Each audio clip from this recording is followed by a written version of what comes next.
പ്രിയ യുവജനങ്ങളെ, സുഹൃത്തുക്കളെ, good morning.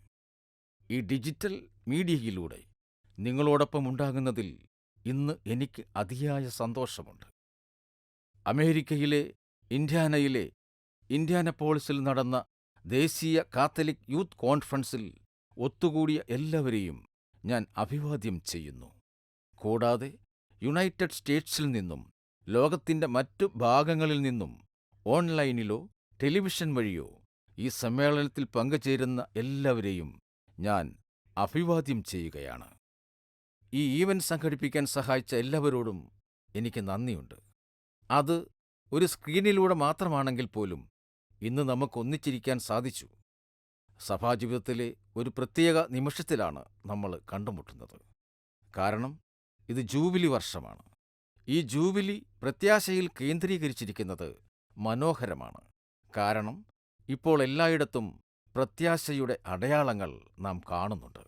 ദശലക്ഷക്കണക്കിന് ആളുകൾ വിശുദ്ധ വാതിലിലൂടെ നടക്കുവാനും ശ്ലീഹന്മാരുടെ തൂമ്പുകളിൽ പ്രാർത്ഥിക്കുവാനും അവരുടെ വിശ്വാസം ആഴത്തിലാക്കുവാനും റോമിൽ വന്നുകൊണ്ടിരിക്കുകയാണ്. ഇതിനോടകം തന്നെ ലോകമെമ്പാടുമുള്ള രൂപതകളിൽ പല പള്ളികൾക്കും ജൂബിലി പള്ളികൾ എന്നു പേരിട്ടു. ഇത് അവരുടെ സഭകളില് ജൂബിലിയുടെ പ്രധാന പങ്ക് എടുത്തു കാണിക്കുകയും ആ പള്ളികൾ സന്ദർശിക്കുന്ന ആളുകൾക്ക് പ്രത്യേക കൃപകൾ ലഭിക്കാനുമുള്ള അവസരം നൽകുകയും ചെയ്യുന്നു. ഈയിടെ റോമിൽ നടന്ന യുവജനങ്ങളുടെ ജൂബിലിയിൽ ഒരേ വിശ്വാസം പങ്കിടുന്ന ലോകമെമ്പാടുമുള്ള കത്തോലിക്ക യുവജനങ്ങൾ പരസ്പരം കണ്ടുമുട്ടുവാനും ആഘോഷിക്കുവാനുമായി 1 ദശലക്ഷത്തിലധികം യുവജനങ്ങൾ ഒത്തുകൂടി. എത്രയോ കത്തോലിക്ക യുവജനങ്ങൾ ആത്മാർത്ഥതയോടെയും സന്തോഷത്തോടെയും ഈശോയെ അന്വേഷിക്കുന്നത് കാണുന്നത് എന്തൊരനുഗ്രഹമാണ്.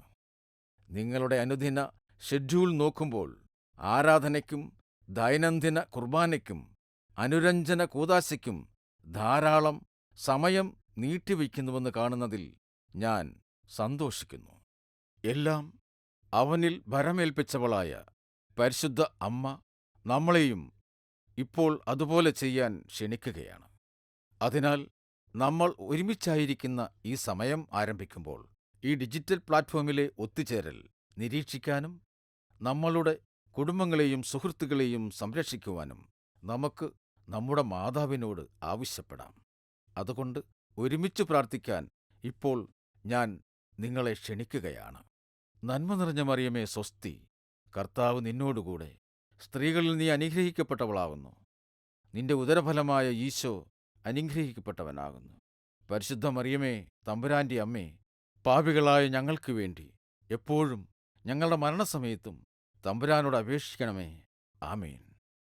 ഇനിയുള്ള സമയം നിങ്ങളുടെ ചോദ്യങ്ങൾക്ക് ഉത്തരം നൽകാൻ ഞാൻ കാത്തിരിക്കുകയാണ്. നന്ദി. പരിശുദ്ധ പിതാവേ, യുവാക്കളുമായി അങ്ങ് ഈ സംവാദം നടത്തുന്നതിൽ ഞങ്ങൾക്ക് അതിയായ ആവേശമുണ്ട്. രാജ്യത്തുടനീളം ലോകമെമ്പാടുമുള്ള സ്കൂളുകൾ, ഇടവകകൾ, വീടുകൾ എന്നിവിടങ്ങളിൽ നിന്ന് ഇത് കാണുന്ന സമപ്രായക്കാരെ പ്രതിനിധീകരിക്കാൻ തിരഞ്ഞെടുത്ത 5 യുവാക്കളുമായാണ് ഞാനിവിടെ എത്തിയിരിക്കുന്നത്. അയർലൻഡിൽ നിന്നുമുള്ള എലീസ്,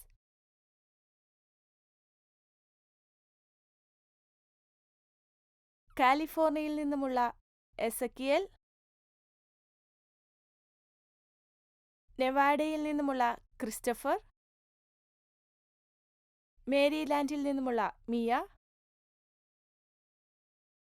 ഹവായിൽ നിന്നുമുള്ള മൈക്കിൾ എന്നിവരാണ് എന്നോടൊപ്പമുള്ളവർ. ഇന്ന് അങ്ങയോട് സംസാരിക്കുന്നതിൽ ഞങ്ങൾക്ക് അതിയായ ബഹുമാനവും ആവേശവും ഒപ്പം അല്പം പരിഭ്രമവുമുണ്ട്. പരിശുദ്ധ പിതാവേ, ഈ സംഭാഷണം നയിക്കുന്നതിനായി അവതാരികയായി കാറ്റി ബ്രജാൻ മാഗ്രഡിനെ അവതരിപ്പിക്കുന്നത് എന്റെ വലിയ സന്തോഷമാണ്. അധ്യാപക, രചയിതാവ്, സിറിയസ് എക്സം ഹോസ്റ്റ്, പോഡ്കാസ്റ്റർ, മുൻ NCYC പാർട്ടിസിപ്പന്റ്, സ്പീക്കർ, MC എന്നീ നിലകളിൽ സേവനമനുഷ്ഠിച്ചുള്ള കാറ്റിക്ക് യുവജനങ്ങളുമായി ഇടയ ശുശ്രൂഷയിൽ ധാരാളം അനുഭവ സമ്പത്തുണ്ട്. അതുകൊണ്ട് തന്നെയാണ് കേറ്റിയെ അവതാരികയായി തിരഞ്ഞെടുത്തിരിക്കുന്നത്.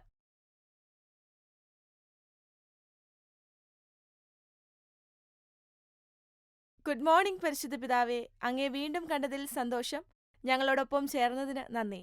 കഴിഞ്ഞ തവണ ഞാൻ അങ്ങയെ കണ്ടപ്പോൾ ഞാൻ അങ്ങേക്ക് ഒരു ജോഡി സോക്സ് തന്നിരുന്നു.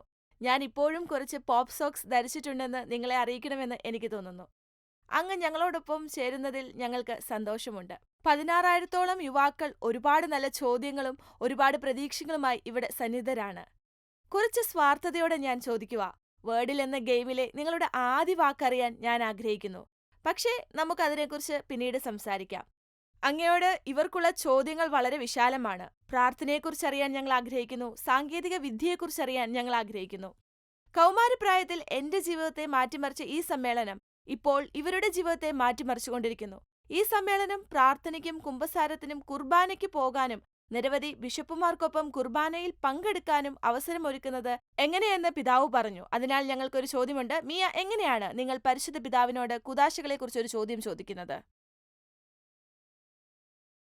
ഗുഡ് മോർണിംഗ് പരിശുദ്ധ പിതാവേ. എൻ്റെ പേര് മിയ സ്മോത്തോഴ്സ്. ഞാൻ മേരിലാൻഡിലെ ബാൾട്ടിമോർ അതിരൂപതയിൽ നിന്നുള്ള യുവതിയാണ്.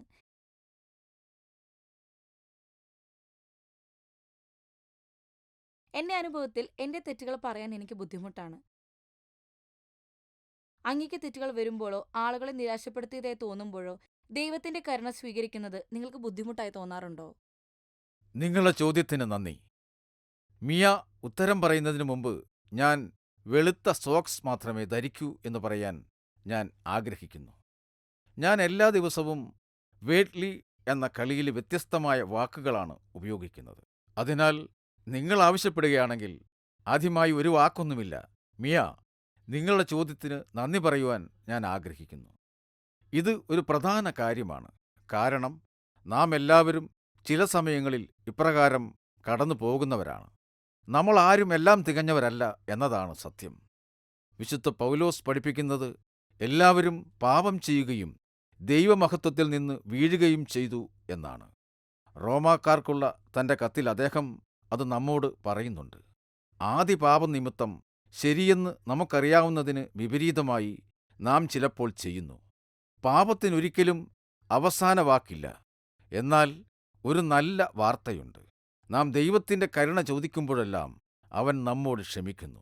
ക്ഷമിക്കുന്നതിൽ ദൈവം ഒരിക്കലും മടുപ്പ് കാണിക്കുന്നില്ലെന്ന് ഫ്രാൻസിസ് മാർപ്പാപ്പ പറഞ്ഞിട്ടുണ്ട്. ക്ഷമ ചോദിക്കാൻ ചിലപ്പോൾ നമ്മൾ മടിക്കും. അതുകൊണ്ട് ഓരോ പ്രാവശ്യം വീഴുമ്പോഴും വിശുദ്ധ പൗലോസിന്റെ വാക്കുകൾ ഓർക്കണം. പാപികളെ രക്ഷിക്കാനാണ് ഈശോ ലോകത്തിലേക്ക് വന്നത്. നമ്മുടെ ബലഹീനത അറിഞ്ഞുകൊണ്ട് അവൻ നമ്മെ തേടി വന്നു. ആരെങ്കിലും തന്റെ അടുക്കലേക്ക് മടങ്ങി വരുമ്പോൾ ദൈവത്തിന്റെ സന്തോഷത്തെക്കുറിച്ച് ഈശോ അനേകം കഥകൾ പറഞ്ഞു തന്നിട്ടുണ്ട്.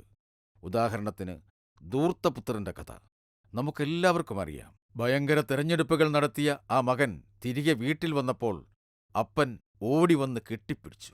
കാണാതെ പോയ ആടുകളെ അന്വേഷിക്കുന്ന നല്ല ഇടയനെന്നും ഈശോ സ്വയം വിളിച്ചു. കുരിശിൽ പോലും അവൻ നല്ല കള്ളനോട് ക്ഷമിക്കുകയും തന്നെ ക്രൂശിച്ചവർക്ക് വേണ്ടി പ്രാർത്ഥിക്കുകയും ചെയ്തു. ക്ഷമിക്കാൻ നമുക്ക് ബുദ്ധിമുട്ടാണ്. എന്നാൽ ദൈവത്തിന്റെ ഹൃദയം വ്യത്യസ്തമാണ്. ദൈവം ഒരിക്കലും നമ്മെ തിരികെ ക്ഷണിക്കുന്നത് നിർത്തുന്നില്ല. അനുരഞ്ജനത്തിന്റെ കൂദാശയിൽ നാം ദൈവത്തിന്റെ ഈ കാരുണ്യം ഒരു പ്രത്യേക രീതിയിൽ അനുഭവിക്കുന്നു. കുമ്പസാരത്തിൽ പുരോഹിതനിലൂടെ ഈശോ നമ്മെ കണ്ടുമുട്ടുന്നു. നാം നമ്മുടെ പാപങ്ങൾ സത്യസന്ധമായി ഏറ്റുപറഞ്ഞ് നമ്മുടെ പ്രായശ്ചിത്തം സ്വീകരിക്കുമ്പോൾ പുരോഹിതൻ പാപമോചനം നൽകുന്നു. അതിനാൽ ദൈവം നമ്മളോട് ക്ഷമിക്കുന്നുവെന്ന് ഉറപ്പോടെ പറയാം. എന്നാൽ നിങ്ങളുടെ പാപങ്ങളിൽ മാത്രം ശ്രദ്ധ കേന്ദ്രീകരിക്കരുത്. ഈശോയെ നോക്കുക, അവന്റെ കരുണയിൽ വിശ്വസിക്കുക, ആത്മവിശ്വാസത്തോടെ അവന്റെ അടുക്കൽ പോവുക.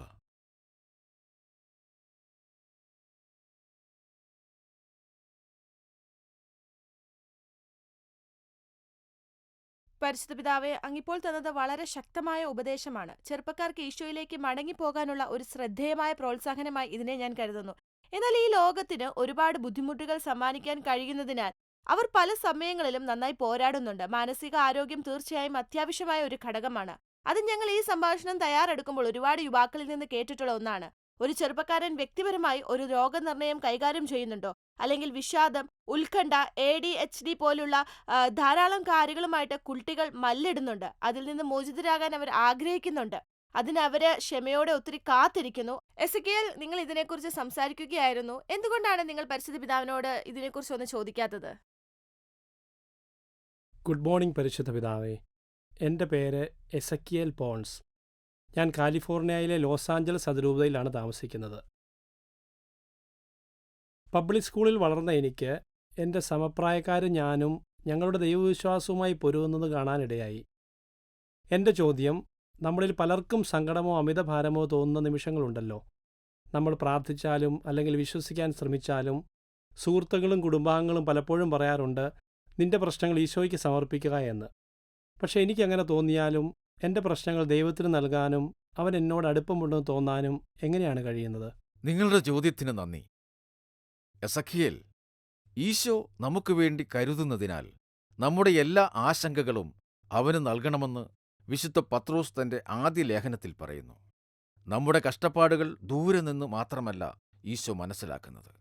അവൻ നമ്മെ സ്നേഹിക്കുന്നതിനാൽ നമ്മെ അവന് കൈമാറണമെന്ന് അവൻ യഥാർത്ഥത്തിൽ ആഗ്രഹിക്കുന്നുണ്ട്.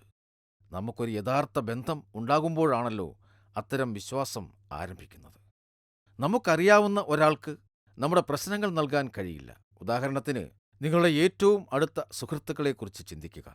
അവർ വേദനിപ്പിക്കുന്നുണ്ടെങ്കിൽ നിങ്ങൾ അവരോട് സംസാരിക്കും.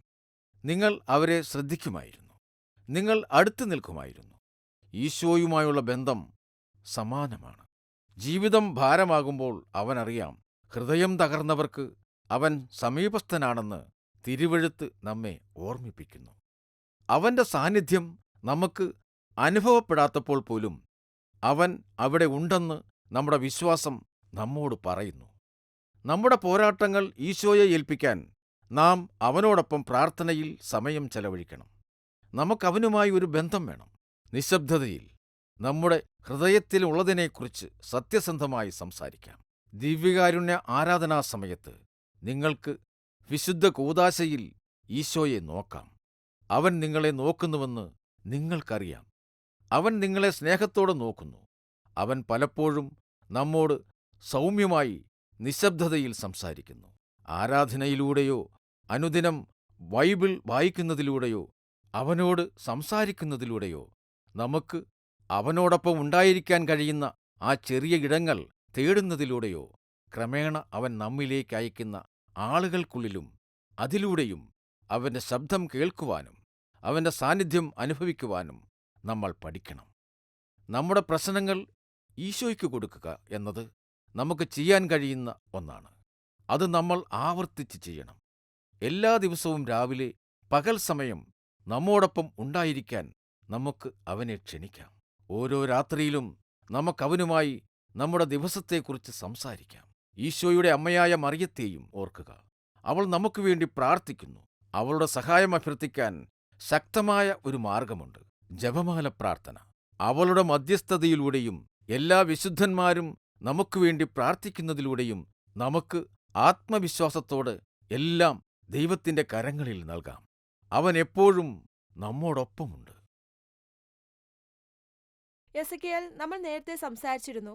നമ്മൾ തമ്മിലുള്ള ആശയവിനിമയം എന്താണെന്ന് വെച്ചാൽ, കർത്താവിനെ ശ്രവിക്കുക, എന്നാൽ പരസ്പരം ആശയവിനിമയം നടത്തുക, പരസ്പരം കേൾക്കുക, വിദഗ്ധരിൽ നിന്ന് കേൾക്കുക എന്നിവയെക്കുറിച്ച് കൂടി സംസാരിക്കാൻ നീ പറഞ്ഞിരുന്നു. അതിനാൽ നിങ്ങൾ തുടരുക.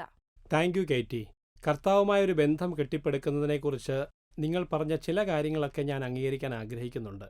അത് ചെയ്യുന്നതിലൂടെ, ഉദാഹരണത്തിന് പ്രഭാത പ്രാർത്ഥനയിലൂടെ, ദൈവവുമായി വ്യക്തിബന്ധം സ്ഥാപിക്കുന്നതിലൂടെയൊക്കെയാണ് അതെന്ന് ഞാൻ സമ്മതിക്കുന്നു. അതിനെക്കുറിച്ച് എനിക്ക് വ്യക്തത വന്നതിനാലാണ് അങ്ങയോടുള്ള എൻ്റെ അടുത്ത ചോദ്യം. ചില സമയങ്ങളിൽ നമുക്ക് നമ്മെ തന്നെ നഷ്ടപ്പെട്ടതായി തോന്നുന്നത് വളരെ സാധാരണമാണല്ലോ. കാരണം മറ്റുള്ളവർക്ക് പലപ്പോഴും നമ്മുടെ വികാരം ശരിക്കും മനസ്സിലാക്കാൻ സാധിക്കുകയില്ലല്ലോ. മറ്റുള്ളവരുമായി നന്നായി ആശയവിനിമയം നടത്തുവാനും നമ്മെ മനസ്സിലാക്കുവാൻ അവരെ സഹായിക്കുവാനും യുവാക്കളായ നമുക്ക് എന്താണ് ചെയ്യാൻ കഴിയുക? യുവാക്കൾക്കൊപ്പം ഞാൻ ചെലവഴിച്ച സമയങ്ങളിൽ അക്കാര്യം വളരെ പ്രധാനപ്പെട്ടതാണെന്ന് എനിക്ക് തോന്നിയിട്ടുണ്ട്. അത് വളരെ വർഷങ്ങളായി ഞാൻ ശ്രദ്ധിച്ചിട്ടുള്ളതാണ്. നിങ്ങൾക്ക് യഥാർത്ഥ സന്തോഷങ്ങളും പ്രതീക്ഷകളും മാത്രമല്ല, വലിയ പോരാട്ടങ്ങളും ഭാരിച്ച ഉത്തരവാദിത്തങ്ങളും യുവാക്കൾ ചുമക്കുന്നതായി ഞാൻ കണ്ടിട്ടുണ്ട്. യുവജനങ്ങളുടെ ജൂബിലി കൂട്ടായ്മകളിലെ പങ്കുവയ്ക്കലുകളിൽ ഞാൻ അത് വളരെ വ്യക്തമായി കണ്ടു. അവനോടുള്ള സ്നേഹത്തിലും പുണ്യത്തിലും വളരാൻ നിങ്ങളെ സഹായിക്കാൻ കർത്താവിനോട് അപേക്ഷിച്ച് ഞാൻ നിങ്ങൾക്കായി എന്നും പ്രാർത്ഥിക്കുന്നുവെന്ന് നിങ്ങൾ അറിയണമെന്ന് ഞാൻ ആഗ്രഹിക്കുന്നു. കർത്താവ് നിങ്ങളുടെ ഹൃദയങ്ങളിൽ പ്രവർത്തിക്കുന്നുണ്ടെന്ന് എനിക്കറിയാം. നിങ്ങളുടെ മാതാപിതാക്കൾ, അധ്യാപകർ, വൈദികർ, സഹോദരീ സഹോദരന്മാർ, നല്ല സുഹൃത്തുക്കൾ, സൺഡേ സ്കൂൾ ടീച്ചേഴ്സിനെപ്പോലെ ഇടവകയിലെ വിവിധ ശുശ്രൂഷകരിലൂടെയും എല്ലാം അതെപ്പോഴും സംഭവിക്കുന്നുണ്ട്. നിങ്ങൾ ശരിക്കും വിശ്വസിക്കുന്ന ഒരാളെ കണ്ടെത്തുമ്പോൾ നിങ്ങളുടെ ഹൃദയം തുറക്കാൻ ഭയപ്പെടരുത്. ആധികാരികമായ വിശ്വാസം ഉണ്ടായിരിക്കേണ്ടത് വളരെ പ്രധാനമാണ്. എന്നാൽ നിങ്ങൾ അങ്ങനെ ചെയ്യുമ്പോൾ നിങ്ങൾക്ക് എന്താണ് തോന്നുന്നതെന്ന് മനസ്സിലാക്കാൻ അവർക്ക് നിങ്ങളെ സഹായിക്കാനാകുമെന്ന് അറിയുക. ഒപ്പം അവർക്ക് നിങ്ങളുടെ ജീവിത വഴികളിൽ പിന്തുണയ്ക്കാനും കഴിയും. യഥാർത്ഥ സുഹൃത്തുക്കളുടെ സമ്മാനത്തിനായി പ്രാർത്ഥിക്കുന്നതും പ്രധാനമാണ്. ഒരു യഥാർത്ഥ സുഹൃത്തെന്നത് രസകരമായ ഒരു വ്യക്തി മാത്രമല്ല, യേശുവിനോട് കൂടുതൽ അടുക്കാൻ നിങ്ങളെ സഹായിക്കുന്ന ഒരാളാണ്. ഒരു മികച്ച വ്യക്തിയാകാൻ നിങ്ങളെ പ്രോത്സാഹിപ്പിക്കുന്ന ഒരാൾ. നല്ല സുഹൃത്തുക്കൾ എപ്പോഴും നമ്മോട് സത്യം പറയും. വിശ്വസ്തരായ സുഹൃത്തുക്കൾ ശക്തമായ ഒരു അഭയസ്ഥാനവും നിധിയും പോലെയാണെന്ന് തിരുവെഴുത്തു പറയുന്നു. ഈ കോൺഫറൻസിൽ പോലും വിശ്വാസത്തിൽ വേരൂന്നിയ, ഈശോയോടുള്ള സ്നേഹത്തിൽ വേരൂന്നിയ സൗഹൃദ ബന്ധങ്ങൾ നിങ്ങൾ രൂപപ്പെടുത്തുമെന്ന് ഞാൻ പ്രതീക്ഷിക്കുന്നു. നിങ്ങൾക്കെന്താണ് തോന്നുന്നത്, നിങ്ങൾ എന്താണ് ചിന്തിക്കുന്നത്, നിങ്ങൾ അനുഭവിക്കുന്നത് എന്നിവയെക്കുറിച്ച് സത്യസന്ധമായി സംസാരിക്കേണ്ടത് പ്രധാനമാണ്. സത്യസന്ധത നിങ്ങളുടെ വികാരങ്ങളെ വാക്കുകളിലേക്ക് കൊണ്ടുവരുവാൻ സഹായിക്കും. സത്യസന്ധത ഈശോയെ നിങ്ങളുടെ ജീവിതത്തിൽ സ്ഥാപിച്ചിട്ടുള്ള ആളുകളിലൂടെ പ്രവർത്തിക്കാൻ അനുവദിക്കും. അതേസമയം നമ്മുടെ വെല്ലുവിളികളിലൂടെ വളരാൻ കർത്താവ് നമ്മെ ക്ഷണിക്കുന്നുവെന്ന കാര്യം ഓർക്കുക. പല യുവാക്കളും പറയുന്നു, ആരും എന്നെ മനസ്സിലാക്കുന്നില്ല. എന്നാൽ ആ ചിന്ത ചിലപ്പോൾ നിങ്ങളെ ഒറ്റപ്പെടുത്തും. അത് വരുമ്പോൾ പറയാൻ ശ്രമിക്കുക, കർത്താവേ, ഞാൻ എന്നെ തന്നെ മനസ്സിലാക്കുന്നതിനേക്കാൾ നന്നായി നീ എന്നെ മനസ്സിലാക്കുന്നു. കർത്താവ് നിങ്ങളെ നയിക്കുമെന്ന് വിശ്വസിക്കുക.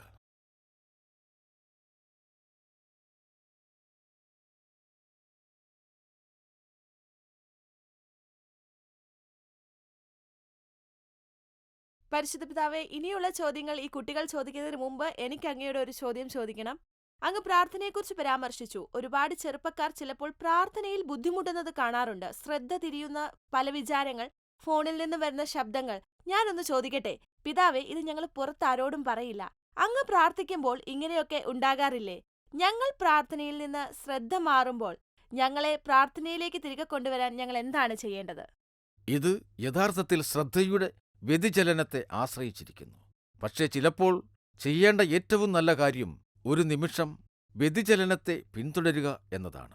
അത് എന്തുകൊണ്ടാണെന്ന് നോക്കുക. എന്നാൽ പിന്നോട്ട് തിരിഞ്ഞ് നിങ്ങൾ എന്തിനാണ് അവിടെയെന്നും നിങ്ങൾ എന്തിനാണ് പ്രാർത്ഥനയിലെന്നും ഓർത്ത് കർത്താവിനോട് പറയുക. നോക്കൂ, ഞാനിപ്പോൾ ശ്രദ്ധ തിരിക്കുന്നു, പക്ഷേ സ്വയം അകന്നുപോകാൻ അനുവദിക്കരുത്, പ്രത്യേകിച്ച് പ്രാർത്ഥനയ്ക്കിടെ. കാരണം എപ്പോഴും എല്ലാത്തരം പ്രലോഭനങ്ങളും നമുക്ക് ചുറ്റും ഉണ്ട്. പക്ഷേ ഒരേയൊരു ഈശോ മാത്രമേയുള്ളൂ. അതുകൊണ്ടുതന്നെ ഈശോയോടുള്ള പ്രാർത്ഥനയിലും നാം സമയം കണ്ടെത്തേണ്ടതുണ്ട്. ഞാൻ ഈ ചോദ്യം ചോദിച്ചതിൽ സന്തോഷിക്കുന്നു. ചോദിച്ചത് നന്നായി. ഇത് തീർച്ചയായും ഇവർക്ക് നല്ലതാണെന്ന് എനിക്കറിയാം. ഈ ഫോണുകൾ പലപ്പോഴും ശ്രദ്ധ വ്യതിചലിപ്പിക്കുന്നവയാണ്. ഞങ്ങൾ ജീവിതത്തിൽ കൃത്യസമയത്ത് നിലനിർത്താൻ തന്റെ പോക്കറ്റിൽ ഫോണുകൾ മുഴങ്ങാറുണ്ട്. അതുപോലെ തന്നെ ചില സമയങ്ങളിൽ വെറുതെ അനന്തമായി സ്ക്രോൾ ചെയ്ത് സമയങ്ങൾ തള്ളി നീക്കുന്നത് പോലെ തന്നെ ചില നിമിഷങ്ങൾ മനോഹരമാക്കാൻ ഈ സാങ്കേതിക വിദ്യ കൊണ്ട് സഹായകമാകുന്നുണ്ട്. വർദ്ധിക്കാൻ ഈ വർഷം ഡിജിറ്റൽ മിഷണറിമാരുടെ ജൂബിലിക്ക് ആതിഥേയത്വം വഹിച്ചതുപോലെ സുവിശേഷം ഡിജിറ്റൽ ലോകത്ത് പങ്കിടുന്നതിനെക്കുറിച്ച് സംസാരിക്കാനുള്ള സമയമാണിത്. നമ്മളെല്ലാവരും ഇപ്പോൾ നമ്മുടെ മുൻപിൽ തിളങ്ങുന്ന സ്ക്രീനുകളെക്കുറിച്ചാണ് സംസാരിക്കുന്നത്. അങ്ങനെയെങ്കിൽ ക്രിസ് ഒരിക്കൽ ട്വിറ്റിൽ ആയിരുന്ന നമ്മുടെ പരിശുദ്ധ പിതാവിനോട് സാങ്കേതിക വിദ്യയെക്കുറിച്ച് ഒരു ചോദ്യം ചോദിക്കുക. ഗുഡ് മോർണിംഗ് പരിശുദ്ധ പിതാവേ.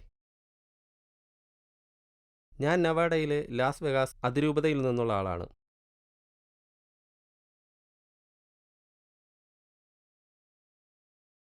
ഞാൻ പലപ്പോഴും എൻ്റെ ഫോണിലിരുന്ന് അനന്തമായി സ്ക്രോൾ ചെയ്യാറുണ്ട്. എനിക്ക് ചുറ്റുമുള്ള എല്ലാവരും ഒരുപോലെയാണെന്നോ അല്ലെങ്കിൽ സമാനമായ പ്രശ്നങ്ങൾ ഉള്ളവരാണെന്നും ഞാൻ ശ്രദ്ധിച്ചിട്ടുണ്ട്. മിതത്വത്തോടെ സാങ്കേതിക വിദ്യ ഉപയോഗിച്ചാൽ ഇത് മികച്ചതാണെന്ന് പല മുതിർന്നവരും എന്നോട് പറഞ്ഞിട്ടുണ്ട്. അതുകൊണ്ട് അങ്ങയോടുള്ള എൻ്റെ ചോദ്യം ഇതാണ്: സാങ്കേതിക വിദ്യയ്ക്ക് പുറത്ത് വിശ്വാസബന്ധങ്ങൾ ഉണ്ടാക്കുന്നതിനൊപ്പം ഈ മികച്ച ടൂളുകളായ സോഷ്യൽ മീഡിയ, സ്മാർട്ട് ഫോണുകൾ, ടാബുകൾ, മറ്റ് ഏത് ഉപകരണങ്ങളും സന്തുലിതമാക്കാൻ അങ്ങേക്കുള്ള നിർദ്ദേശങ്ങൾ എന്തൊക്കെയാണ്? Thank you Chris.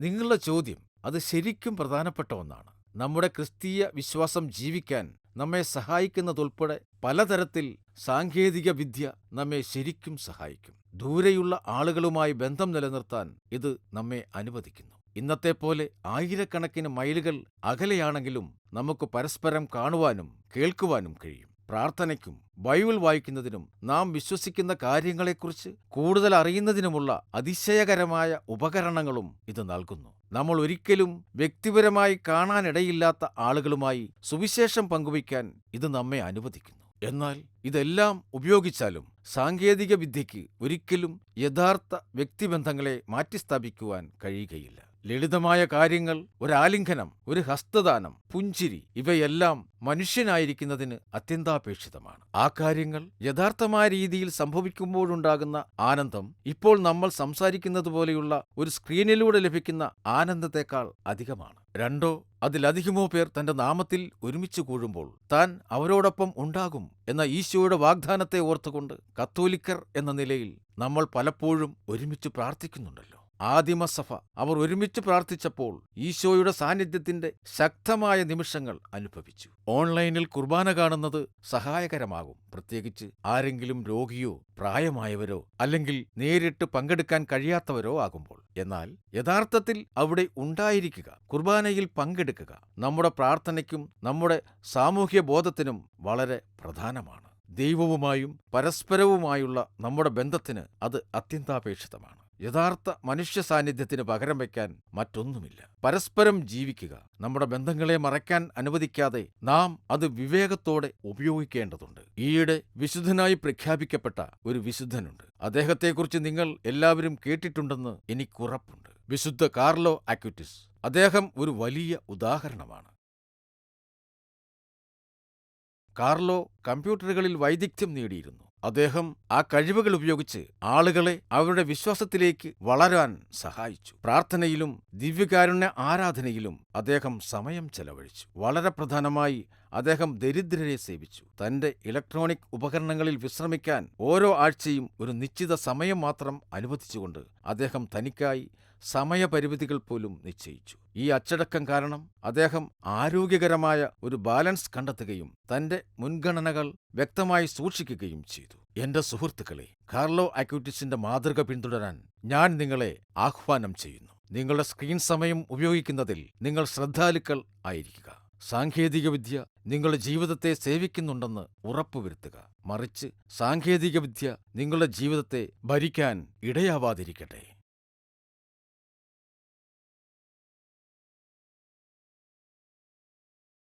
ഇന്നത്തെ മീറ്റിംഗിനെക്കുറിച്ചുള്ള തയ്യാറെടുപ്പുകൾ ഞങ്ങൾ സംസാരിച്ചുകൊണ്ടിരുന്നപ്പോൾ ഇന്നത്തെ കൗമാരക്കാരെക്കുറിച്ചുള്ള രസകരമായ ചില വസ്തുതകളും ഞങ്ങൾ മനസ്സിലാക്കി. AI, artificial intelligence, chat GPT, ഒരു തരത്തില് ഇതെല്ലാം ഇവരുടെ ജീവിതത്തിന്റെ ഭാഗമായി കഴിഞ്ഞു. അതിനാൽ മൈക്കിൾ, അതിൽ ചിലതുമായി നിങ്ങൾ എങ്ങനെ മല്ലിടുന്നു എന്നതിനെക്കുറിച്ച് ഞങ്ങളോട് വളരെ കാര്യങ്ങൾ അന്ന് പങ്കുവച്ചല്ലോ. എന്നിട്ടും എന്തുകൊണ്ടാണ് നിങ്ങളുടെ ചോദ്യം പരിശുദ്ധ പിതാവിനോട് ചോദിക്കാത്തത്? ഓക്കെ, നന്ദി കേറ്റി. ഗുഡ് മോർണിംഗ് പരിശുദ്ധ പിതാവേ. എൻ്റെ പേര് മൈക്കിൾ അൽസിസ്റ്റോ. ഞാൻ ഹവായിയിലെ ഹോണോലുലു രൂപതയിൽ നിന്നുള്ളയാളാണ്.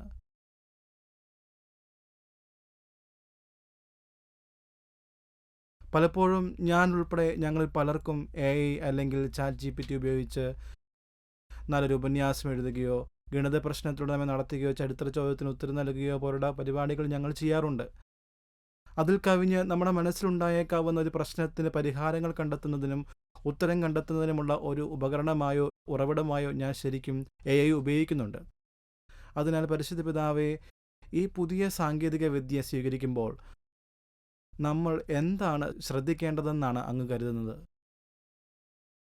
ശരി, ഇത് വളരെ പ്രധാനപ്പെട്ട ഒരു ചോദ്യമാണ്. മൈക്ക, നിങ്ങൾ അത് ചോദിച്ചതിൽ എനിക്ക് വളരെ സന്തോഷമുണ്ട്. എന്നേക്കാൾ നന്നായി നിങ്ങൾക്കെല്ലാവർക്കും അറിയാവുന്നതുപോലെ AI നിങ്ങളുടെ കാലത്തെ നിർവചിക്കുന്ന സവിശേഷതകളിൽ ഒന്നായി മാറുകയാണ്. ഇന്നത്തെ ഡിജിറ്റൽ ലോകത്ത് കുട്ടികളെയും കൗമാരക്കാരെയും സംരക്ഷിക്കുന്നതിൽ ശ്രദ്ധ കേന്ദ്രീകരിച്ച് അടുത്തിടെ റോമിൽ ഒരു സമ്മേളനം നടന്നു. AI-യിൽ വരുന്ന അപകട സാധ്യതകളിൽ നിന്ന് നിങ്ങളെ സുരക്ഷിതരാക്കുകയും നിങ്ങളെ മാത്രമല്ല എല്ലാവരെയും സുരക്ഷിതരാക്കുകയും ചെയ്യുന്ന നയങ്ങൾ സൃഷ്ടിക്കാൻ വേണ്ടി ഒരുമിച്ച് പ്രവർത്തിക്കാൻ ഞാൻ അന്ന് പങ്കെടുത്തവരോട് ആഹ്വാനം ചെയ്തു. സുരക്ഷ ലഭിക്കുന്നത് വിദ്യാഭ്യാസത്തിലൂടെയും വ്യക്തിപരമായ ഉത്തരവാദിത്തങ്ങളിൽ കൂടെയുമാണ്. ഫിൽട്ടറുകളും മാർഗനിർദ്ദേശങ്ങളും നിങ്ങളെ സഹായിക്കും. എന്നാൽ അവയ്ക്ക് നിങ്ങൾക്കായി തിരഞ്ഞെടുപ്പ് നടത്തുവാൻ കഴിയില്ല. നിങ്ങൾക്കായി തിരഞ്ഞെടുപ്പുകൾ നടത്താൻ നിങ്ങൾക്ക് മാത്രമേ കഴിയൂ. നിങ്ങളുടെ ജീവിതത്തിന്റെ ഈ വർഷങ്ങൾ നിങ്ങളെ പക്വതയുള്ള മുതിർന്നവരായി വളരാൻ സഹായിക്കുന്നു. ആത്മീയമായി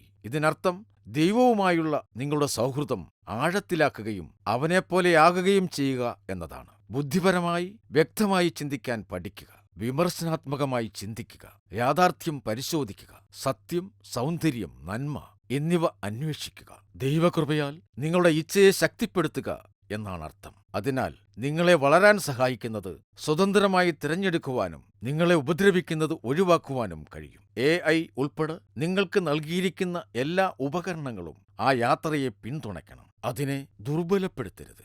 AIയെ ഉത്തരവാദിത്വത്തോടെ ഉപയോഗിക്കുക എന്നത് അർത്ഥമാക്കുന്നത് അത് നിങ്ങളെ വളരാൻ സഹായിക്കുന്ന വഴികളിൽ ഉപയോഗിക്കുക എന്നതാണ്. ഒരിക്കലും നിങ്ങളുടെ അന്തസ്സിൽ നിന്നോ വിശുദ്ധിയിലേക്കുള്ള നിങ്ങളുടെ ആഹ്വാനത്തിൽ നിന്നോ നിങ്ങളെ വ്യതിചലിപ്പിക്കുന്ന രീതിയിലാകരുത് അതിന്റെ ഉപയോഗം. നിങ്ങളുടെ വിദ്യാഭ്യാസത്തിന്റെ ഈ സമയം പരമാവധി പ്രയോജനപ്പെടുത്തുക.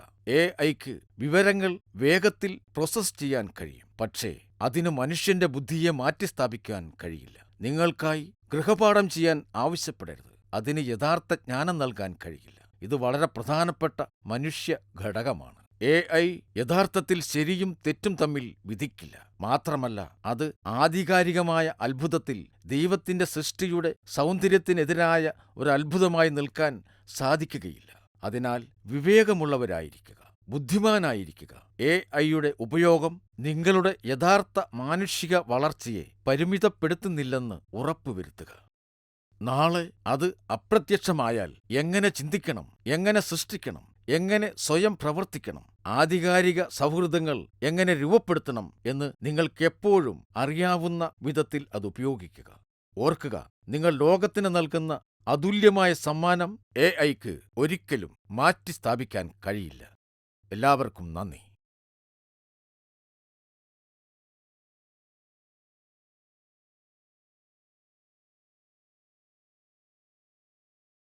ഈശോയുമായുള്ള ബന്ധത്തിൽ എങ്ങനെ വളരാമെന്നും നമ്മെ നയിക്കാനും രൂപപ്പെടുത്താനും തിരുസഭയെ എങ്ങനെ ഉപയോഗിക്കാമെന്നും എങ്ങനെ ശക്തമായ അടിത്തറയും ഉറച്ച ജീവിതബോധ്യവും എങ്ങനെ വളർത്തിയെടുക്കാമെന്നും അങ്ങ് ഞങ്ങളോട് പറഞ്ഞത് ഞങ്ങൾക്ക് ഇഷ്ടപ്പെട്ടു.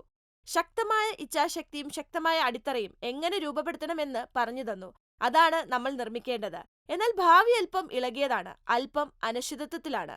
ഭിന്നിപ്പുകളും അക്രമങ്ങളും കൊണ്ട് തകർന്ന ഒരു ലോകമാണിത്. എനിക്ക് 2 ചെറിയ പെൺകുട്ടികളുണ്ട്. അവർ എന്തെങ്കിലും ഈ സമ്മേളനത്തിൽ വരും. ലോകം എങ്ങനെയായിരിക്കുമെന്ന് ചിന്തിക്കുമ്പോൾ ഞാൻ വിറയ്ക്കുന്നു. ഈ നല്ല രൂപീകരണം അവർക്ക് എത്രത്തോളം ആവശ്യമാണ്. എന്നാൽ പരിശുദ്ധ പിതാവേ, നിങ്ങളോട് ഞങ്ങൾക്ക് 2 ചോദ്യങ്ങൾ കൂടിയുണ്ട്. എലീസ്, നിങ്ങളാണ് ഞങ്ങളുടെ അവസാനത്തെ ആള്. നിങ്ങൾക്ക് നിങ്ങളുടെ അവസരം ഉപയോഗിക്കാം. ഹലോ പരിശുദ്ധ പിതാവേ, എന്റെ പേര് എലീസ് വിങ്. ഞാൻ അയോവയിലെ ഡബൂക്ക് അതിരൂപതയിൽ നിന്നുള്ളവളാണ്. പരിശുദ്ധ പിതാവേ, ഭാവിയെക്കുറിച്ച് ഞാൻ വളരെ ആവേശത്തിലാണ്. പക്ഷേ ഞാൻ ആശങ്കാകുലയുമാണ്. സഭ ആളുകൾക്ക് പ്രസക്തമായിരിക്കില്ല, അല്ലെങ്കിൽ സഭയുടെ പ്രാധാന്യം കുറഞ്ഞു പോകുന്നുണ്ടോ, അല്ലെങ്കിൽ കുറഞ്ഞു പോകുമോ എന്നെനിക്ക് ആശങ്കയുണ്ട്. അപ്പോൾ എന്റെ ചോദ്യം, സഭ എങ്ങനെ ഭാവിക്കായി തയ്യാറെടുക്കുന്നു എന്നതാണ്. Good morning Elise. നിങ്ങളുടെ ചോദ്യത്തിന് വളരെ നന്ദി. നാം ഭാവിയെക്കുറിച്ചുള്ള വെല്ലുവിളികളും ആശങ്കകളും നേരിടുമ്പോൾ നരകത്തിന്റെ കവാടങ്ങൾ സഭയ്ക്കെതിരെ ജയിക്കില്ലെന്ന് ഒരിക്കൽ പത്രോസിനോട് ഈശോ പറഞ്ഞ വാഗ്ദാനം ഓർക്കുന്നത് നന്നായിരിക്കും. ഈശോ എപ്പോഴും തന്റെ സഭയെ സംരക്ഷിക്കുകയും നയിക്കുകയും സ്നേഹിക്കുകയും ചെയ്യും. ഞാൻ പോപ്പായി തിരഞ്ഞെടുക്കപ്പെട്ട ദിവസം ഞാൻ പറഞ്ഞു, ദൈവം നമ്മെ സ്നേഹിക്കുന്നു. തിന്മ വിജയിക്കുകയില്ല. നാം എല്ലാവരും ദൈവത്തിന്റെ കരങ്ങളിലാണ്. എല്ലാവരും തന്നോട് അടുക്കണമെന്ന് ഈശോ ആഗ്രഹിക്കുന്നു. ഈ ആഗ്രഹം ഞാൻ കാണുന്നു, പ്രത്യേകിച്ചും ദൈവത്തെ ആത്മാർത്ഥമായി അന്വേഷിക്കുന്ന യുവാക്കളെ കണ്ടുമുട്ടുമ്പോൾ. ഇന്ന് ഈശോ നമ്മോട് ആവശ്യപ്പെടുന്ന കാര്യങ്ങളിൽ വിശ്വസ്തത പാലിച്ചുകൊണ്ടാണ് സഭ ഭാവിക്കായി തയ്യാറെടുക്കുന്നത്. ആകുലതകളാൽ തളർന്നു പോകാതെ, മറ്റു പലതും സംഭവിക്കുമെന്ന് വിശ്വസിച്ചിരിക്കാതെ ആദ്യം ദൈവരാജ്യം അന്വേഷിക്കണമെന്ന് അവൻ നമ്മോട് പറഞ്ഞു. പരിശുദ്ധാത്മാവ് നമ്മെ നയിക്കുമെന്നും നാം എന്താണ് ചെയ്യേണ്ടത് എന്ന് മനസ്സിലാക്കാൻ സഹായിക്കുമെന്നും അവൻ വാഗ്ദാനം ചെയ്തിട്ടുണ്ട്. വാസ്തവത്തിൽ ചരിത്രത്തിലുടനീളം പരിശുദ്ധാത്മാവ് സഭയെ കൗൺസിലുകളിലൂടെയും പ്രധാനപ്പെട്ട പല യോഗങ്ങളിലൂടെയും പ്രയാസകരവും വെല്ലുവിളി നിറഞ്ഞതുമായ സമയങ്ങളിൽ നയിച്ചിട്ടുണ്ട്. സമീപ വർഷങ്ങളിൽ ഈ മാർഗനിർദ്ദേശത്തിൽ എല്ലാ വിശ്വാസികളുടെയും ശബ്ദം കൂടുതലായി ശ്രദ്ധയോടെ കേൾക്കുന്നതും നിങ്ങളെപ്പോലെയുള്ള യുവാക്കളെ ശ്രദ്ധിക്കുന്നതിലും ഉൾപ്പെടുവാനാണ് ആത്മാവ് കൂടുതലായി ഓർമ്മപ്പെടുത്തുന്നത്. ലോകമെമ്പാടുമുള്ള കത്തോലിക്കർ ഈ പ്രക്രിയയിൽ പങ്കെടുക്കുന്നത് ദൈവത്തിന്റെ ആത്മാവ് നമ്മെ നയിക്കാൻ ആഗ്രഹിക്കുന്ന വഴികളെ കേൾക്കുവാനും മനസ്സിലാക്കുവാനും വേണ്ടി തന്നെയാണ്. ഇങ്ങനെ ആത്മാവിന്റെ മാർഗനിർദ്ദേശത്തിൽ നാം ഒരുമിച്ച് സഭയായിരിക്കാനും ഭാവിയിലേക്ക് ആത്മവിശ്വാസത്തോടെ മുന്നേറുവാനും ഈ ആത്മീയ സംവാദം സഹായിക്കുന്നു. പ്രാർത്ഥനാപൂർവം പരസ്പരം സംസാരിക്കുകയും കേൾക്കുകയും ചെയ്യുമ്പോൾ മുന്നോട്ടുള്ള പാത വ്യക്തമല്ലെങ്കിൽ പോലും ഈശോ നമ്മോടൊപ്പം നടക്കുന്നുണ്ടെന്ന് നമുക്ക് ഉറപ്പുണ്ടായിരിക്കുവാനും, നമ്മുടെ ബിഷപ്പുമാർ സംസാരിക്കുമ്പോൾ അവർ നമ്മെ പഠിപ്പിക്കുമ്പോൾ നമുക്കും അവരെ ശ്രദ്ധിക്കുവാനും അവരുടെ രൂപതയ്ക്കും പ്രാദേശിക സഭയ്ക്കും അവർ വാഗ്ദാനം ചെയ്യുന്ന കാര്യങ്ങളിലൂടെ മാർഗനിർദ്ദേശം കണ്ടെത്തുവാനും സഭയെ മുഴുവനും ഒന്നിച്ചു ചേർക്കുവാനും കഴിയും. ഈ യാത്രയുടെ ഭാഗമാകാൻ നിങ്ങളെ ഓരോരുത്തരെയും ഇന്ന് ക്ഷണിക്കാൻ ഞാൻ ആഗ്രഹിക്കുന്നു. ദൈവമൊരുക്കുന്ന ഭാവിയിലേക്ക് മുന്നേറുമ്പോൾ നിങ്ങൾ ഉൾപ്പെടെയുള്ള നമ്മയെല്ലാം സഭയ്ക്ക് ആവശ്യമാണ്.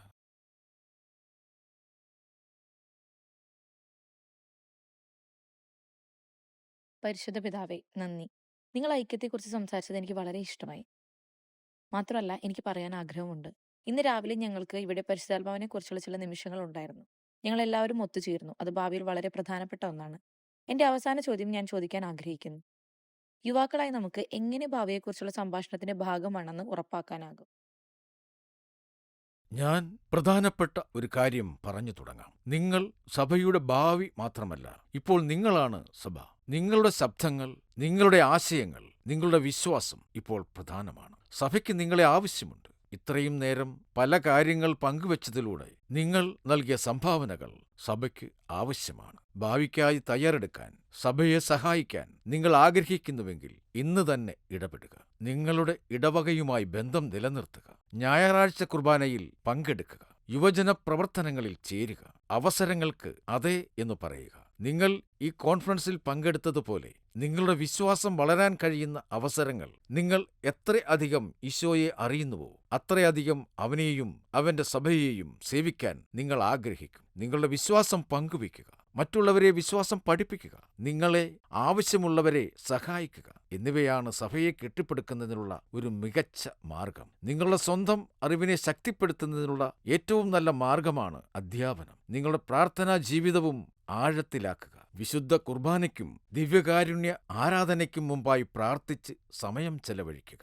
സ്ഥിരമായി കുമ്പസാരിക്കുക. പ്രാർത്ഥനയുടെയും പ്രതിഫലനത്തിന്റെയും ദൈവവചനം വായിക്കുന്നതിന്റെയും മറ്റ് രീതികൾ, ഈ സമ്പ്രദായങ്ങൾ ദൈവത്തിന്റെ ശബ്ദം കൂടുതൽ വ്യക്തമായി കേൾക്കുവാൻ സഹായിക്കുന്നു. കർത്താവ് നിങ്ങളെ പ്രത്യേകമായ ഏതെങ്കിലും തൊഴിലിലേക്ക് വിളിക്കുന്നതായി നിങ്ങൾക്ക് തോന്നുന്നുവെങ്കിൽ നിങ്ങളുടെ ഇടവക പുരോഹിതനുമായി സംസാരിക്കുക. വിശ്വസ്തനായ നിങ്ങളുടെ മറ്റ് ആത്മീയ പാലകരുമായി സംസാരിക്കുക. ദൈവം എന്താണ് ചോദിക്കുന്നതെന്ന് തിരിച്ചറിയുവാൻ അവർക്ക് നിങ്ങളെ സഹായിക്കുവാനാകും. ഓർക്കുക, ലളിതമായ ദൈനംദിന വിശ്വസ്തതയിലൂടെയാണ് സാധാരണയായി ഒരു വ്യത്യാസം സംഭവിക്കുന്നത്. ഇക്കാര്യത്തിൽ വിശുദ്ധ പിയർജിയോ ഫ്രസാറ്റിയെ പരാമർശിക്കാൻ ഞാൻ ആഗ്രഹിക്കുന്നു. ചെറുപ്പത്തിൽ പിയർജിയോ കത്തോലിക്ക ഗ്രൂപ്പുകളിൽ ചേർന്നു. അവൻ തന്റെ വിശ്വാസത്തെ സന്തോഷത്തോടെ ജീവിച്ചു. അവൻ ഭക്തിയോടെയും വളരെ നിശബ്ദമായും പ്രാർത്ഥിച്ചു. എന്നാൽ വലിയ നിശ്ചയദാർഢ്യത്തോടെ അവൻ പാവപ്പെട്ടവരെ പരിചരിച്ചു. വെറും 24 വയസ്സിൽ അദ്ദേഹം മരിച്ചപ്പോൾ ആയിരക്കണക്കിന് ആളുകൾ, അവരിൽ പലരും ദരിദ്രർ, അദ്ദേഹത്തിന്റെ നന്മയെ പ്രതി അദ്ദേഹത്തെ ആദരിക്കുവാൻ വന്നു. നിത്യജീവിതത്തിൽ വിശുദ്ധി എങ്ങനെയായിരിക്കും എന്നതിന്റെ അത്ഭുതകരമായ ഒരു ഉദാഹരണം അദ്ദേഹം നമുക്ക് നൽകുന്നു. അതിനാൽ ഈ ചോദ്യങ്ങളെക്കുറിച്ച് ചിന്തിക്കാൻ ഞാൻ നിങ്ങളെ ക്ഷണിക്കുന്നു. ഭാവിയിൽ സഭയ്ക്ക് എനിക്ക് എന്ത് നൽകുവാനാകും? ഈശോയെ അറിയാൻ മറ്റുള്ളവരെ എനിക്കെങ്ങനെ സഹായിക്കാനാകും? എനിക്ക് ചുറ്റും എങ്ങനെ സമാധാനവും സൗഹൃദവും കെട്ടിപ്പടുക്കാനാകും? ഈ ചോദ്യങ്ങൾ ഇന്നത്തേക്കുള്ളതാണ്. നിങ്ങളുടെ ഊവ് ഇന്നും വരും വർഷങ്ങളിലും സഭയെ ശക്തിപ്പെടുത്തുമെന്ന് ഞാൻ വിശ്വസിക്കുന്നു. പരിശുദ്ധ പിതാവേ, പ്രാർത്ഥിക്കാൻ നിങ്ങൾ ഞങ്ങളെ വെല്ലുവിളിച്ച ഈ 3 ചോദ്യങ്ങൾ ആവർത്തിക്കാൻ ഞാൻ ആഗ്രഹിക്കുന്നു. എനിക്ക് എപ്പോൾ സഭയ്ക്ക് എന്ത് നൽകാനാകും? ഈശോയെ അറിയാൻ മറ്റുള്ളവരെ എനിക്ക് എങ്ങനെ സഹായിക്കാനാകും? പിന്നെ എനിക്ക് എങ്ങനെ ലോകത്തിൽ സമാധാനം സ്ഥാപിക്കാനാകും? ഈ സംഭാഷണത്തിലെല്ലാം ഞങ്ങളോടൊപ്പം ചേരാൻ അങ്ങ് സമയമെടുത്തതിന് ഞങ്ങൾ വളരെ നന്ദിയുള്ളവരാണ്. ഞങ്ങൾ ഇതൊന്നും ഒരു ശൂന്യതയിലോ രഹസ്യത്തിലോ വികസിപ്പിച്ചതല്ല. എല്ലാവരും ഒരു മുറിയിലിരുത്തി അവരുടെ സംസാരത്തിൽ നിന്നും കടമെടുത്തതോ അല്ല ഈ ചോദ്യങ്ങളൊന്നും. ഇത് യഥാർത്ഥത്തിൽ 40 യുവാക്കൾ ചേർന്ന്, അവർ ഞങ്ങൾ ഇരിക്കുന്ന സ്റ്റേജിനടുത്താണ് ഇരിപ്പുണ്ട്. പല സൂം കോളുകളിലൂടെയാണ് ഞങ്ങൾ ഒരുങ്ങിയത്. നിങ്ങൾ എഴുന്നേറ്റ് നിൽക്കുമോ എന്ന് ഞങ്ങൾ ആഗ്രഹിക്കുന്നു. ഈ ചെറുപ്പക്കാർ ഞങ്ങളെ പ്രാർത്ഥിക്കാൻ സഹായിച്ചു, ചർച്ച ചെയ്യാൻ ഞങ്ങളെ സഹായിച്ചു. ഇപ്പോൾ ഇവർക്കൊരു നിമിഷം പരിശുദ്ധ പിതാവുമായി ലഭിക്കണമെന്ന് ഞങ്ങൾ ആഗ്രഹിക്കുന്നു. അവരുടെ സഹായത്തിന് ഞങ്ങൾ നന്ദിയുള്ളവരാണ്. ഈ ഫുട്ബോൾ സ്റ്റേഡിയത്തിൽ 16,000-ഓളം ആളുകളുണ്ട്. ഇതിപ്പോൾ ഒരു തീർത്ഥാടന കേന്ദ്രമായി മാറിയിരിക്കുന്നു. ഇവരെല്ലാം കൈ ഉയർത്തി ഓരോ ചോദ്യം ചോദിക്കാൻ ആഗ്രഹിക്കുന്നുണ്ടെന്ന് എനിക്ക് ഉറപ്പുണ്ട്. അതിനാൽ ഈ സംഭാഷണം ഇനിയും തുടരണമെന്ന് national federation of Catholic youth ministry ആഗ്രഹിക്കുന്നുവെന്നും ഞാൻ പറയാൻ ആഗ്രഹിക്കുന്നു. ഞങ്ങൾ ഭാവിയിൽ ഫോൺ വിളിച്ച് ഇത് സജ്ജീകരിക്കും. എന്നാൽ ഞങ്ങളുടെ എക്സിബിറ്റ് ഹാളിൽ ഒരു പെട്ടിയുണ്ട്. ചോദ്യങ്ങൾ എഴുതി പെട്ടിയിലിടാൻ യുവാക്കളെ ക്ഷണിക്കാൻ പോകുന്നു. ഞങ്ങളുടെ രാജ്യത്തുള്ള വത്തിക്കാന്റെ ന്യൂൻഷോ വഴി ഞങ്ങൾ അങ്ങേക്ക് അയച്ചു നൽകും. അങ്ങനെ അങ്ങുമായുള്ള സംഭാഷണം തുടരാൻ ഞങ്ങൾ ആഗ്രഹിക്കുന്നു. എന്നാൽ എനിക്ക് അവസാനമായി ഒരു ചോദ്യമുണ്ട്. പരിശുദ്ധ പിതാവേ, ഈ പ്രത്യാശയുടെ ജൂബിലി വർഷത്തിന്റെ പ്രത്യാശ നൽകുന്ന കുറിപ്പിൽ ഞങ്ങൾ അവസാനിപ്പിച്ചില്ലെങ്കിൽ ഞങ്ങൾ വിട്ടുപോകും. ക്രിസ്മസ് രാവിൽ ഫ്രാൻസിസ് മാർപ്പാപ്പ ഞങ്ങളുടെ പ്രത്യാശയുടെ ജൂബിലി തുറന്നു. അങ്ങത് എപ്പിഫാനിൽ അടയ്ക്കും. ഈ വർഷം ഇങ്ങനെ സംഭവിക്കുമെന്ന് ഞങ്ങൾ ആരും പ്രതീക്ഷിച്ചിരുന്നില്ല എന്ന് ഞങ്ങൾ കരുതുന്നില്ല. ഇത്രയധികം സംഭവിക്കുകയും നിങ്ങൾ ഞങ്ങൾക്ക് നൽകപ്പെടുകയും ചെയ്യുമ്പോൾ ഞങ്ങളുടെ ഹൃദയത്തിൽ അത് പുനർജീവിക്കപ്പെടും. അപ്പോൾ ഞാൻ ചോദിക്കാൻ ആഗ്രഹിക്കുന്നു, എന്താണ് ഇപ്പോൾ നിങ്ങൾക്ക് പ്രതീക്ഷ നൽകുന്നത്? ഈ സഭയുടെ ഭാവിയെക്കുറിച്ച് നിങ്ങളുടെ പ്രതീക്ഷ എന്താണ്? ഞങ്ങൾക്ക് നിങ്ങളെ എങ്ങനെ സഹായിക്കാനാകും? നന്നായി, വളരെ നന്ദി. അതൊരു നല്ല ചോദ്യമാണ്. യുവജനങ്ങൾ സഭയുടെ വർത്തമാനത്തിന്റെ ഭാഗമാണെന്നും സഭയുടെ ഭാവിയുടെ പ്രത്യാശയാണെന്നും ആവർത്തിക്കുന്നത് പ്രധാനമാണെന്ന് ഞാൻ കരുതുന്നു. ഞങ്ങൾ നിങ്ങളെ നോക്കുന്നത്, അല്ലെങ്കിൽ ഞാൻ നിങ്ങളെ നോക്കുന്നത്, വരും വർഷങ്ങളിൽ സഭയെ എങ്ങനെ രൂപപ്പെടുത്താൻ സഹായിക്കും എന്നാണ്. അത് ആവേശഭരിതമാകേണ്ട ഒരു കാര്യമാണ്. ഒരുപക്ഷെ നിങ്ങളെല്ലാവരും സ്വയം ഒരു കൈയടി നൽകണം. കാരണം നിങ്ങൾക്കെല്ലാവർക്കും നന്ദി പറയാൻ ഞാൻ ആഗ്രഹിക്കുന്നു. വലിയ സ്വപ്നങ്ങൾ കാണാനുള്ള സമയമാണിത്. നിങ്ങളുടെ ജീവിതത്തിലൂടെ ദൈവത്തിന് ചെയ്യാൻ കഴിയുന്ന കാര്യങ്ങൾ തുറന്നു പറയാനുള്ള സമയമാണിത്. ചെറുപ്പമായിരിക്കുന്നത് പലപ്പോഴും അർത്ഥവത്തായ എന്തെങ്കിലും ചെയ്യുവാനുള്ള ആഗ്രഹമുള്ള സമയമാണ്. അതുമാത്രമാണ് യഥാർത്ഥ വ്യത്യാസം ഉണ്ടാക്കുന്നത്. നിങ്ങളിൽ പലരും ഉദാരമനസ്കത കാണിക്കുവാനും നിങ്ങൾ സ്നേഹിക്കുന്നവരെ സഹായിക്കുവാനും നിങ്ങളെക്കാൾ മഹത്തായ കാര്യങ്ങൾക്കായി പ്രവർത്തിക്കുവാനും തയ്യാറാകണം. അതുകൊണ്ടാണ് ചിലർ അവകാശപ്പെടുന്നത് പോലെ നിങ്ങൾക്ക് സുഖമെന്ന് തോന്നുന്ന കാര്യങ്ങൾ ചെയ്യുന്നതാണ് ജീവിതം എന്നത് ശരിയല്ല. തീർച്ചയായും കംഫർട്ട് നല്ലതായിരിക്കും. എന്നാൽ ബെനഡിക്ട് 16 മാർപ്പാപ്പ നമ്മെ ഓർമ്മിപ്പിച്ചതുപോലെ നമ്മൾ കംഫർട്ടിന് വേണ്ടിയല്ല, മഹത്വത്തിനായി സൃഷ്ടിക്കപ്പെട്ടവരാണ്. നാം ദൈവത്തിനു വേണ്ടി സൃഷ്ടിക്കപ്പെട്ടവരാണ്. നമ്മൾ വളരെ ആഴത്തിൽ സത്യത്തിനും സൗന്ദര്യത്തിനും നന്മയ്ക്കും വേണ്ടി കാക്ഷിക്കണം. കാരണം നമ്മൾ അതിനായി സൃഷ്ടിക്കപ്പെട്ടവരാണ്. നമ്മൾ അന്വേഷിക്കുന്ന ഈ നിധിക്ക് ഒരു നാമമുണ്ട്. നിങ്ങൾ കണ്ടെത്താൻ ആഗ്രഹിക്കുന്ന ഈശോ. നിങ്ങൾ ഇതറിയണമെന്ന് ഞാൻ ആഗ്രഹിക്കുന്നു. എന്റെ സ്വകാര്യ നായകന്മാരിൽ ഒരാൾ, എന്റെ പ്രിയപ്പെട്ട വിശുദ്ധന്മാരിൽ ഒരാൾ ഹിപ്പോയിലെ വിശുദ്ധ അഗസ്റ്റിൻ ആണ്. ചെറുപ്പത്തിൽ തന്നെ അദ്ദേഹം ഇത് പഠിച്ചു. സന്തോഷത്തിനായി അദ്ദേഹം എല്ലായിടത്തും തിരിഞ്ഞു. പക്ഷേ ദൈവത്തോട് ഹൃദയം തുറക്കുന്നതുവരെ ഒന്നും അദ്ദേഹത്തെ തൃപ്തിപ്പെടുത്തിയില്ല. അതുകൊണ്ടാണ് അദ്ദേഹം എഴുതിയത്, കർത്താവേ, നീ ഞങ്ങളെ നിനക്കായി സൃഷ്ടിച്ചു. ഞങ്ങളുടെ ഹൃദയം നിന്നിൽ വസിക്കുന്നതുവരെ അസ്വസ്ഥമാണ്. മഹത്വത്തിനായുള്ള തന്റെ ആഗ്രഹം യഥാർത്ഥത്തിൽ ഈശോയുമായുള്ള ബന്ധത്തിനുള്ള ആഗ്രഹമാണെന്ന് അഗസ്റ്റിൻ കണ്ടെത്തി. ഈശോയുമായുള്ള ഈ സൗഹൃദമാണ് ഒരു ക്രിസ്ത്യാനി ആയിരിക്കുക എന്നതിന്റെ കാതൽ. ഇത് സന്യാസിമാർക്ക് മാത്രമല്ല, പുരോഹിതർക്കും മതവിശ്വാസികളായ സഹോദരീ സഹോദരന്മാർക്കും മാത്രമല്ല, എല്ലാവർക്കും വേണ്ടിയുള്ളതാണ്. ഈശോയുടെ ആദ്യ ശിഷ്യന്മാരുടെ അനുഭവം ഇതായിരുന്നു. അവർ കർത്താവിനോടൊപ്പം സമയം ചെലവഴിച്ച സാധാരണക്കാരായിരുന്നു. അവർ അവനെ ശ്രദ്ധിച്ചു. അവർ അവന്റെ സ്നേഹം അനുഭവിച്ചു. സഭയുടെ ഭാഗമാകുന്നത് ഈശോയെ അനുഗമിക്കുക, അവൻ പഠിപ്പിച്ചത് ജീവിക്കുക, അവന്റെ ദൗത്യം തുടരുക എന്നിവയാണെന്ന് അവർ കണ്ടെത്തി. അതുകൊണ്ട് സഭയുടെ ഭാവിയെക്കുറിച്ച് ചിന്തിക്കുമ്പോൾ നാം ആദ്യം ചെയ്യേണ്ടത് ഈശോയുമായുള്ള നമ്മുടെ സ്വന്തം സൗഹൃദം ആഴത്തിലാക്കുക എന്നതാണ്. ഇതിനർത്ഥം വ്യക്തിപരമായ പരിവർത്തനം. നമ്മുടെ ഹൃദയങ്ങളെ രൂപപ്പെടുത്താൻ ദൈവത്തെ അനുവദിക്കുക. അങ്ങനെ നമുക്ക് ഈശോയെ കൂടുതൽ അടുത്ത് അനുഗമിക്കാം. വിശുദ്ധ അഗസ്റ്റിൻ പറഞ്ഞു, നിങ്ങൾക്ക് ലോകത്തെ മാറ്റണമെങ്കിൽ നിങ്ങളെ മാറ്റാൻ ദൈവത്തെ അനുവദിച്ചുകൊണ്ട്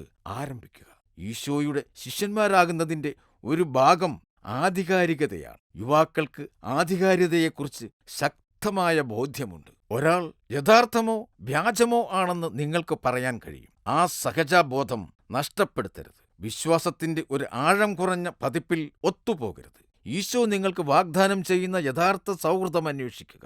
പ്രാർത്ഥനയിൽ അവനെ ശ്രദ്ധിക്കുകയും അവൻ നിങ്ങളുടെ ജീവിതം രൂപപ്പെടുത്തുകയും ചെയ്യട്ടെ. നിങ്ങൾ ഇത് ചെയ്യുമ്പോൾ സന്തോഷത്തോടെ, പ്രത്യാശയോടെ, സർഗാത്മകതയോടെ നിങ്ങൾ അവന്റെ സാന്നിധ്യം ലോകത്തിലേക്ക് കൊണ്ടുപോകുന്നു. സുവിശേഷത്തിന്റെ ആധികാരിക സാക്ഷികൾക്ക് മനുഷ്യരാശിയെ സുഖപ്പെടുത്തുവാനും ഒന്നിപ്പിക്കുവാനും കഴിയും. സമാധാനം ഉണ്ടാക്കുന്നവർ, മതിലുകൾക്ക് പകരം പാലങ്ങൾ പണിയുന്നവർ, ഭിന്നിപ്പിനു പകരം സംവാദത്തിനും ഐക്യത്തിനും പ്രാധാന്യം നൽകുന്ന ആളുകൾ എന്നിങ്ങനെ ഈശോ തന്റെ ശിഷ്യന്മാരെ വിളിക്കുന്നു. വിശ്വാസത്തെക്കുറിച്ചോ സഭയെക്കുറിച്ചോ സംസാരിക്കാൻ രാഷ്ട്രീയ വിഭാഗങ്ങളെ ഉപയോഗിക്കാതിരിക്കാൻ ദയവായി ശ്രദ്ധിക്കുക. സഭ ഒരു രാഷ്ട്രീയ പാർട്ടിയുടെയും ഭാഗമല്ല. പകരം അവൾ നിങ്ങളുടെ മനസ്സാക്ഷി രൂപപ്പെടുത്താൻ സഹായിക്കുന്നു. നിങ്ങളുടെ മനസ്സാക്ഷി രൂപപ്പെടുത്താൻ സഭ സഹായിക്കുന്നു. അതുവഴി നിങ്ങൾക്ക് ജ്ഞാനത്തോടും സ്നേഹത്തോടും കൂടി ചിന്തിക്കുവാനും പ്രവർത്തിക്കുവാനും കഴിയും. നിങ്ങൾ ഈശോയുടെ അടുത്തേക്ക് പോകുമ്പോൾ അവൻ നിങ്ങളോട് എന്ത് ചോദിക്കുമെന്ന് ഭയപ്പെടരുത്. നിങ്ങളുടെ ജീവിതത്തിൽ മാറ്റങ്ങൾ വരുത്താൻ അവൻ നിങ്ങളെ വെല്ലുവിളിക്കുന്നുവെങ്കിൽ അതെല്ലായ്പ്പോഴും നിങ്ങൾക്ക് കൂടുതൽ സന്തോഷവും വലിയ സ്വാതന്ത്ര്യവും നൽകാൻ അവൻ ആഗ്രഹിക്കുന്നു എന്നതാണ്. ഔദാര്യത്തിൽ ദൈവം ഒരിക്കലും അതിരുകടന്നവനല്ല. അതിനാൽ വിശുദ്ധ അഗസ്തീനോസ് പ്രാർത്ഥിച്ചതുപോലെ, കർത്താവേ, നീ ആവശ്യപ്പെടുന്നത് ചെയ്യാൻ എനിക്ക് കൃപ നൽകണമേ. എന്നിട്ട് നീ ആഗ്രഹിക്കുന്നതെന്തും ചോദിക്കൂ. അഗസ്തീന് തന്റെ ബലഹീനത അറിയാമായിരുന്നു. എന്നാൽ അവനോട് ഹൃദയം തുറക്കുന്നതുവരെ ദൈവം ശക്തിപ്പെടുത്തുന്നുവെന്നും അവൻ അറിയാമായിരുന്നു. നിങ്ങളുടെ കത്തോലിക്ക ഐഡന്റിറ്റി ദൃഢമാകുമ്പോൾ സഭയിലെ വിവിധ തൊഴിലുകളോടുള്ള നിങ്ങളുടെ വിലമതിപ്പ് വർദ്ധിക്കും. നിങ്ങളിൽ പലരും വിവാഹത്തിലേക്കും കുടുംബജീവിതത്തിലേക്കും വിളിക്കപ്പെട്ടിരിക്കുന്നു. നിത്യജീവിതത്തിൽ വിശ്വാസം പകരുകയും ദൈവസ്നേഹം പ്രകടിപ്പിക്കുകയും ചെയ്യുന്ന വിശുദ്ധ കുടുംബങ്ങളെ ലോകത്തിനാവശ്യമുണ്ട്. നിങ്ങൾ വിവാഹത്തിന് വിളിക്കപ്പെടുമെന്ന് നിങ്ങൾ കരുതുന്നുവെങ്കിൽ വിശുദ്ധിയിൽ വളരാൻ നിങ്ങളെ സഹായിക്കുന്ന, നിങ്ങളുടെ വിശ്വാസത്തിൽ വളരാൻ സഹായിക്കുന്ന ഒരു ഇണയ്ക്കായി പ്രാർത്ഥിക്കുക. നിങ്ങളിൽ ചിലർ വചനത്തിലൂടെയും കൂദാശകളിലൂടെയും ദൈവജനത്തെ സേവിക്കുന്നതിനായി പൗരോഹിത്യത്തിലേക്ക് വിളിക്കപ്പെട്ടേക്കാം. നിങ്ങളുടെ ഹൃദയത്തിൽ ആ വിളി അനുഭവപ്പെടുന്നുണ്ടെങ്കിൽ അത് അവഗണിക്കരുത്. ഈശോയുടെ അടുക്കൽ കൊണ്ടുവരിക. നിങ്ങൾ വിശ്വസിക്കുന്ന ഒരു പുരോഹിതനുമായി സംസാരിക്കുക. മറ്റുള്ളവർക്ക് സമർപ്പിത മതജീവിതത്തിലേക്ക് വിളിക്കപ്പെടാം. ദൈവത്തിന് പൂർണ്ണമായും നൽകപ്പെട്ട സന്തോഷകരമായ ജീവിതത്തിന്റെ സാക്ഷികളാകാം.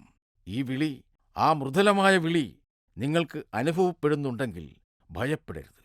നിങ്ങളെ നയിക്കാൻ കർത്താവിനോട് അപേക്ഷിക്കുക. അവന്റെ പദ്ധതി നിങ്ങളെ കാണിക്കാൻ പറയുക. പ്രിയ സുഹൃത്തുക്കളെ, നിങ്ങളുടെ തൊഴിൽ വിവേചിച്ചറിയുമ്പോൾ ഈശോയിൽ വിശ്വസിക്കുക.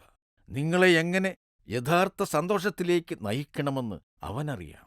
നിങ്ങൾ നിങ്ങളുടെ ഹൃദയം തുറന്നാൽ അവൻ നിങ്ങളെ വിശുദ്ധിയിലേക്ക് വിളിക്കുന്നത് നിങ്ങൾ കേൾക്കും. ബെനഡിക്ട് 16 മാർപ്പാപ്പ ഒരിക്കൽ പറഞ്ഞതുപോലെ, ഈശോ ഒന്നും എടുക്കുന്നില്ല, അവൻ നിങ്ങൾക്കെല്ലാം നൽകുന്നു. നാം അവന് നമ്മെ തന്നെ സമർപ്പിക്കുമ്പോൾ നമുക്ക് സങ്കൽപ്പിക്കാൻ കഴിയുന്നതിലും കൂടുതൽ ലഭിക്കും. ലോകമെമ്പാടും സുവിശേഷം പങ്കുവയ്ക്കാൻ നിലനിൽക്കുന്ന സഭയുടെ മഹത്തായ ദൗത്യവുമായി നിങ്ങളുടെ തൊഴിലെപ്പോഴും ബന്ധപ്പെട്ടിരിക്കുന്നു. തനിക്ക് വഴിയൊരുക്കുവാനും പ്രസംഗിക്കുവാനും സൗഖ്യമാക്കുവാനും മറ്റുള്ളവരിലേക്ക് തന്റെ കാരുണ്യമെത്തിക്കുവാനും ഈശോ തന്റെ ശിഷ്യന്മാരെ അയച്ചു. തന്റെ പുനരുത്ഥാനത്തിന് ശേഷം ലോകമെമ്പാടും തന്റെ കൃപയെത്തിക്കാൻ അവൻ അപ്പസ്തോലന്മാരെ അയച്ചു. ആ ദൗത്യം നിങ്ങളുടേതും കൂടിയാണ്. ഈശോയിലുള്ള നിത്യജീവൻ എന്ന ദാനത്തേക്കാൾ വലിയ എന്ത് സമ്മാനമാണ് നിങ്ങൾക്ക് ലോകത്തിന് നൽകാൻ കഴിയുക? സുവിശേഷത്തേക്കാൾ മഹത്തായ എന്തിനുവേണ്ടിയാണ് നിങ്ങളുടെ ജീവിതം സമർപ്പിക്കുവാൻ കഴിയുക? ലോകത്തിന് മിഷനറിമാരെ ആവശ്യമുണ്ട്. ഈശോയിൽ നിങ്ങൾ കണ്ടെത്തിയ പ്രകാശവും സന്തോഷവും പങ്കുവയ്ക്കാൻ നിങ്ങൾക്ക് അത് ആവശ്യമാണ്. അതുകൊണ്ട് ഇന്ത്യാനപോളിസിൽ നടക്കുന്ന കോൺഫറൻസിൽ പങ്കെടുക്കുന്നവരോട് ഞാൻ നിങ്ങൾക്ക് വേണ്ടി പ്രാർത്ഥിക്കുകയാണെന്ന് അറിയുക.